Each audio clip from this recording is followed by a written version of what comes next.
আসসালামু আলাইকুম ওয়া রাহমাতুল্লাহি তাআলা ওয়া বারাকাতুহু। সবাইকে ওয়েলকাম করছি আজকের ভিডিওতে।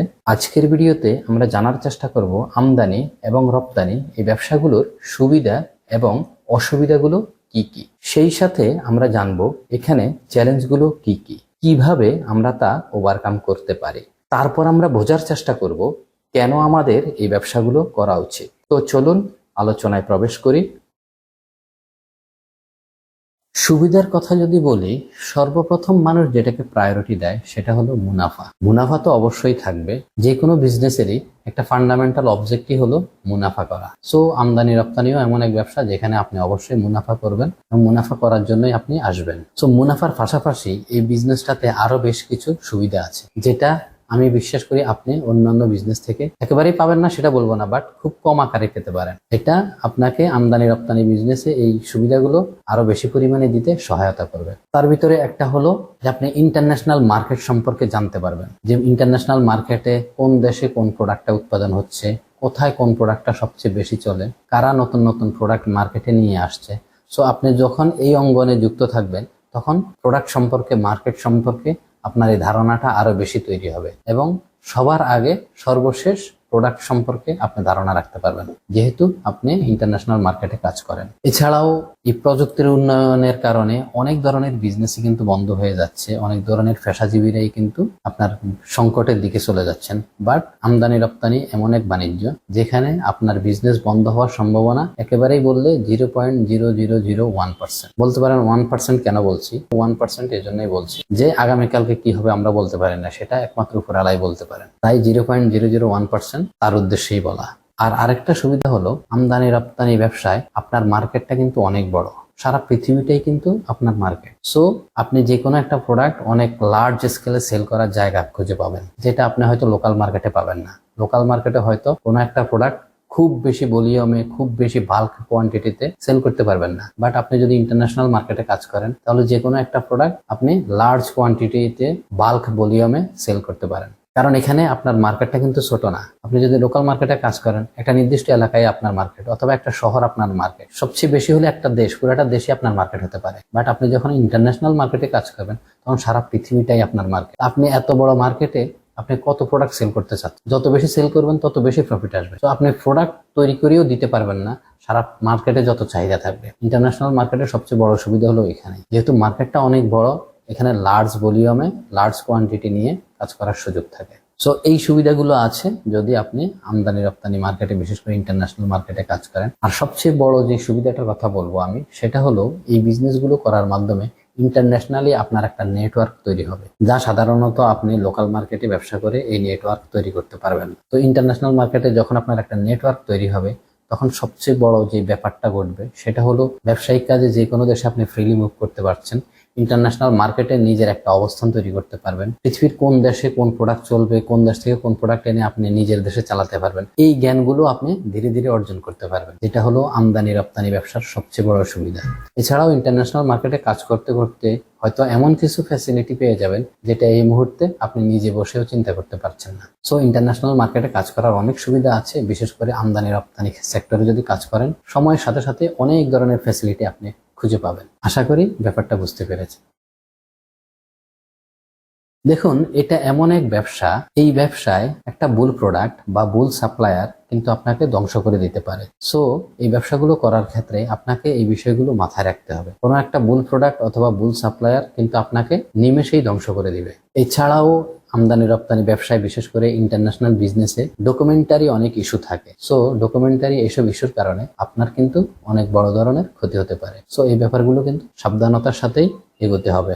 এছাড়াও আমদানি রপ্তানি বিজনেসে, বিশেষ করে ইন্টারন্যাশনাল বাণিজ্যে আপনাকে আরো কিছু ইস্যু রেগুলার ফেস করতে হতে পারে। তার ভিতরে আছে যেমন ধরুন shipment issue, freight issue, payment issue.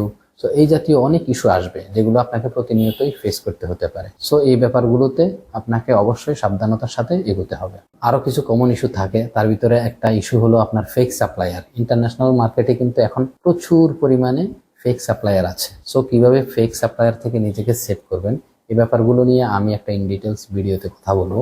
এই মুহূর্তে বলছি না, জাস্ট অসুবিধাগুলোর কথা বলছি। সো এই ধরনের অনেক ফেক সাপ্লায়ারের মুখোমুখি হবেন আপনি যখন আপনি এই ইন্টারন্যাশনাল মার্কেটে কাজ করবেন। তো এইসব ব্যাপারে আপনাকে সাবধান থাকতে হবে। তো ওভারঅল যদি একটা পয়েন্টে আসি, সেটা হলো নলেজ গ্যাপ। আপনার যদি এই ইন্টারন্যাশনাল বিজনেস সম্পর্কে নলেজ গ্যাপ থাকে, তাহলে যে কোনো মুহূর্তেই আপনি বড় ধরনের সমস্যার সম্মুখীন হয়ে যাবেন। তাই এই বিজনেসগুলো করার আগে অবশ্যই আপনাকে নলেজ নিয়ে এসে এই বিজনেসগুলো করতে হবে, নতুবা ছোট্ট একটা ভুলের কারণে আপনার কিন্তু টোটাল বিজনেসই ধ্বংস হয়ে যেতে পারে। তো এই ব্যাপারগুলোতে আমাদের অবশ্যই সাবধান থাকতে হবে। দেখুন, এই যে এতক্ষণ পর্যন্ত আমি যে অসুবিধাগুলোর কথা বললাম, এই অসুবিধাগুলো ওভারকাম করাই আমার এবং আপনার জন্য চ্যালেঞ্জ। খুব খেয়াল করলে বুঝতে পারবেন, পৃথিবীতে এমন কোনো ব্যবসা নাই যেখানে আপনাকে চ্যালেঞ্জের মুখোমুখি হতে হবে না। পৃথিবীতে প্রত্যেকটা প্রফেশনে কিছু না কিছু চ্যালেঞ্জ থাকবে। এই চ্যালেঞ্জগুলো আপনাকে ওভারকাম করে আসতে হবে, আর এই চ্যালেঞ্জগুলো ওভারকাম করার জন্যই আপনাকে ওই পার্টিকুলার বিষয়ে খুব ভালো ধারণা রাখতে হবে, নতুবা আপনি কন্টিনিউই নতুন নতুন বিপদে পড়তে থাকবেন। তাই আমি সবসময় রিকমেন্ড করি, এইসব ব্যবসা করার আগে অবশ্যই আপনাকে জেনে শুনে বুঝে আসতে হবে, নতুবা আপনি সামান্য কিছু জেনে যদি এইসব সেক্টরে নেমে যান ব্যবসা করার জন্য, আপনার অল্প সময়ে অনেক বড় ধরনের ক্ষতির সম্মুখ হতে পারে। সেজন্যই আমাদের পরবর্তী ভিডিওগুলো হবে আমরা কিভাবে এইসব চ্যালেঞ্জ থেকে নিজেদেরকে ধীরে ধীরে ওভারকাম করতে পারবো সেই সব বিষয় নিয়ে। দেখুন, আমরা এমন এক সময়ের মধ্য দিয়ে যাচ্ছি যেখানে প্রযুক্তি খুব র্যাপিডলি চেঞ্জ হচ্ছে। আগে যেখানে প্রযুক্তির পরিবর্তনগুলো দশকের পর দশক সময় ধরে হতো, বাট এখন প্রযুক্তির পরিবর্তনগুলো আপনার ইয়ার অন ইয়ার হচ্ছে। আমার কাছে মাঝে মাঝে মনে হয় এগুলো প্রতি 6 মাস পর পরই পরিবর্তন হয়ে যাচ্ছে। সময়টা এমন যাচ্ছে যে আপনি একটা পরিবর্তিত প্রযুক্তির সাথে নিজেকে অ্যাডাপ্ট করাতে না করাতেই নতুন আরেকটা প্রযুক্তি আপনার সামনে চলে আসছে। আর এই পরিবর্তনের ফলে বেশ কিছু পেশাজীবীগণ দিন দিন আরো বেশি ঝুঁকিতে পড়ে যাচ্ছেন। কিছু উদাহরণ দিই, তাহলে ব্যাপারগুলো বুঝতে আরো বেশি সুবিধা হবে। প্রযুক্তির আশীর্বাদ পুষ্ট যতগুলো সেক্টর আছে, তার ভিতরে 1 নাম্বার সেক্টর হলো মেডিকেল টেকনোলজি। এই মেডিকেল টেকনোলজি যেমন আমাদের জীবনকে অনেক বেশি সহজ করে তুলছে, তেমনি এই রিলেটেড যে পেশাজীবীগণ আছেন তারাও কিন্তু দিন দিন আরো বেশি ঝুঁকিতে পড়ছেন। তাদের কাজের জায়গাটা আরো বেশি সংকীর্ণ হয়ে আসছে। আপনি একটু খেয়াল করলে দেখবেন, বিশেষ করে প্রযুক্তির এই উন্নয়নে যে জুনিয়র ডক্টর যারা আছেন, প্লাস আপনার বিভিন্ন ডায়াগনস্টিকের যে প্যাথোলজিস্টরা আছেন, তাদের জায়গাটা কিন্তু সংকীর্ণ হয়ে আসছে। এছাড়া নার্স আছে, ক্লিনার আছে, এদের জায়গাও কিন্তু সংকীর্ণ হয়ে আসছে। ইউরোপ আমেরিকার মতো উন্নত দেশগুলো অলরেডি ক্লিনার, নার্স, প্যাথোলজিস্ট এই জায়গাগুলোতে কিন্তু লোক কমিয়ে নিচ্ছে। এইসব জায়গাতে তারা প্রযুক্তি ব্যবহার করছে, রোবট ব্যবহার করছে, যার ফলে হচ্ছে কি, আগে যেখানে একটা প্যাথোলজিস্ট সেন্টারে, একটা ডায়াগনস্টিক সেন্টারে আপনার 10 জন, 12 জন, 15 জন প্যাথোলজিস্ট থাকতো, এখন সেখানে 2 জন, 3 জন, 4 জন দিয়ে করে ফেলছে। ক্লিনারের কাজগুলো, হেভিওয়েট কাজগুলো এখন রোবটের মাধ্যমে করে ফেলছে। সো এই যে শ্রম নির্ভর যেই পেশাগুলো আছে, এই পেশাগুলো কিন্তু দিন দিন ঝুঁকিতে পড়ে যাচ্ছে। তারপরে যদি আরেকটা সেক্টরের কথা বলি, আপনার ইঞ্জিনিয়ারিং টেকনোলজি, বিশেষ করে আর্কিটেক্ট ইঞ্জিনিয়ার যারা আছেন, তাদের জায়গাটাও কিন্তু অনেক সংকীর্ণ হয়ে আসছে। এখন বাজারে অনেক অ্যাপ আছে, অ্যাপে আপনি নিয়ম অনুযায়ী ইনফরমেশন গুলো দিলেই তারা কিন্তু আপনাকে ডিজাইন করে দিচ্ছে। সো যেখানে আগে আপনি একজন আর্কিটেক্টের সহায়তা নিয়ে ডিজাইন করতেন, সেই ডিজাইনগুলো এখন বিভিন্ন অ্যাপের মাধ্যমে পেয়ে যাচ্ছেন। এছাড়াও এমন কিছু অ্যাপ আছে যেগুলো দিয়ে আপনি কোনো একটা কনস্ট্রাকশনের জন্য আপনার কি পরিমাণ ম্যাটেরিয়ালস লাগবে সেটাও কিন্তু ক্যালকুলেট করে নিয়ে নিতে পারছে। সো এই জায়গাগুলো কিন্তু অশনি সংকেত হয়ে দাঁড়াচ্ছে। এছাড়াও আপনারা জেনে থাকবেন টেসলার কথা। টেসলা অলরেডি চালকবিহীন গাড়ি তারা অন ট্রায়ালে রেখেছে। সো ইউরোপ আমেরিকাতে যখন চালকবিহীন গাড়ি চলা শুরু করবে রাস্তায়, তখন দেখবেন এই যে যারা পেশাজীবী আছে, যারা ড্রাইভার আছে, তাদের জায়গার ক্ষেত্রটা কিন্তু আরো দিন দিন ছোট হয়ে যাচ্ছে। তাছাড়া আপনারা জানেন অলরেডি আলিবাবা, আমাজন, ওয়ালমার্টের মতো বড় বড় প্রতিষ্ঠানগুলো তাদের ফ্যাক্টরিতে, তাদের ওয়্যার হাউসে কিন্তু তারা রোবট ব্যবহার করা শুরু করে দিয়েছে। যার ফলে হচ্ছে কি, যারা শ্রমজীবী ছিল, পেশাজীবী ছিল, দৈহিক শ্রম দিত, তাদের জায়গাগুলো কিন্তু আরো বেশি সংকীর্ণ হয়ে আসছে। কারণ ওইসব জায়গায় এখন আপনার প্রযুক্তির কারণে রোবট ব্যবহার করা হচ্ছে। যেখানে আগে ম্যানুয়াল মানুষ ব্যবহার করা হতো, সেখানে এখন রোবট ব্যবহার করা হচ্ছে। এছাড়াও আমাদের দেশের দিকে তাকালেও বুঝতে পারবেন, আমাদের দেশে রিসেন্টলি কিছু ব্যাংক অলরেডি ডিজিটাল ব্যাংকিং হওয়ার পথে এগিয়ে যাচ্ছে। আমি যতদূর জানি বাংলাদেশ ব্যাংক অলরেডি 10টা কি 11টা ব্যাংকে ডিজিটাল ব্যাংক করার অনুমতি দিয়ে দিয়েছে। এই জন্যই যারা এখন অলরেডি ব্যাংকিং সেক্টরে আছেন, তাদের জন্য তাদের এই প্রফেশনের জায়গাটাও কিন্তু দিন দিন সংকীর্ণ হয়ে যাবে। কারণ একটা ট্রেডিশনাল ব্যাংক সারা বাংলাদেশে যদি তাদের 50, 100, 200, 300, 500 ব্রাঞ্চ থাকে, এই ব্রাঞ্চগুলো চালানোর জন্য তাদের কয়েক হাজার কর্মী লাগে। বাট এই ব্যাংকগুলো যখন আপনার ডিজিটাল ফরমেশনে চলে আসবে, তখন কিন্তু তাদের সারা দেশে আর এইভাবে ব্রাঞ্চ দিতে হবে না। তাদের একটা সেন্ট্রাল ব্রাঞ্চ থাকবে অথবা কর্পোরেট ব্রাঞ্চ থাকবে, সেখান থেকেই তারা সারা দেশ কভার করে নেবে। তাতে করে কর্পোরেট ব্রাঞ্চে বা হেড অফিসে তাদের হয়তো 100, 200, 300 মানুষ লাগবে। আগে 3000 মানুষে যে কাজ করতো সেটা কিন্তু এখন এই 300 মানুষ দিয়ে কিন্তু তারা করে ফেলবে। সো এই ব্যাংকিং সেক্টরও কিন্তু দিন দিন ঝুঁকির দিকে যাচ্ছে। তার উপরে যদি ক্যাশলেস সোসাইটির দিকে যাই আমরা, সেক্ষেত্রে তো আপনার ক্যাশ ক্যারি করার সম্ভাবনা আরো বেশি কমে যাবে। তখন কিন্তু এই ব্যাংকিং সেক্টরে কিন্তু এই কর্মনিয়োগ আরো বেশি কমে যাবে। সো এটাও কিন্তু একটা অশনি সংকেত আগামী দিনগুলোর জন্য, যারা বিশেষ করে এখন ব্যাংকিং সেক্টরে আছেন। এটা আমার কাছে মনে হচ্ছে, বাস্তবতা হয়তো ভিন্ন হতে পারে, বাট আমার কাছে মনে হচ্ছে এই সেক্টরটাও কিন্তু সংকীর্ণতার দিকে যাচ্ছে। এখন আপনার প্রশ্ন আসতে পারে যে তাহলে এই মুহূর্তে আমাদের করণীয় কি? আসলে টোটাল সার্কামস্ট্যান্সেস দেখে আমার কাছে যেটা মনে হচ্ছে সেটা হলো আমাদের সামনে দুটো পথ খোলা আছে। এক হলো আপনার যদি প্রযুক্তির প্রতি কোনো ইন্টারেস্ট থাকে, প্রযুক্তি নিয়ে কাজ করতে চান, তাহলে প্রযুক্তি নিয়ে ব্যবসা করা উচিত। কারণ প্রযুক্তি নিয়ে ব্যবসা করলে এটার চাহিদা দিন দিন বাড়ছে। সো এক্ষেত্রে কিন্তু আপনার ঝুঁকি কমে যাবে। আর দ্বিতীয় হলো আপনার এক্সিস্টিং এখন যে বিজনেসটা আছে এই বিজনেসটাকে প্রযুক্তিতে কনভার্ট করে নেওয়া, প্রযুক্তির সাথে অ্যাডাপ্ট করে ইন্টিগ্রেট করে প্রযুক্তির মাধ্যমে ব্যবসাটাকে আরো বেশি বড় করা, রান করা। তাহলেও কিন্তু আপনার ঝুঁকি এড়িয়ে যেতে পারবেন, যা আপনাকে আগামী দিনে সহযোগিতা করবে।